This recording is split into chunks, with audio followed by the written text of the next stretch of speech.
ఈరోజు తిరుపతిలో జరగబోయే బహిరంగ సభకు బిఎంసి శివకుమార్ ఆధ్వర్యంలో మేము పలమనేరు నియోజకవర్గం నుంచి 200 బస్సులు ఈరోజు తిరుపతికి వెళ్ళడం జరుగుతూ ఉంది.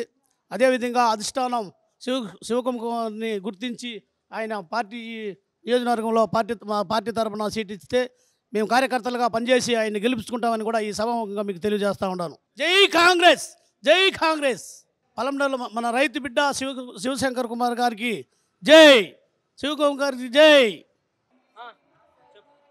ఈ పలమనేరులో ఇప్పుడు ఈ వెనుకబడిపోయింది ఏమి కాంగ్రెస్ పార్టీ, దాన్ని వెలుగులోకి తెస్తా ఉండేది శంకరన్న.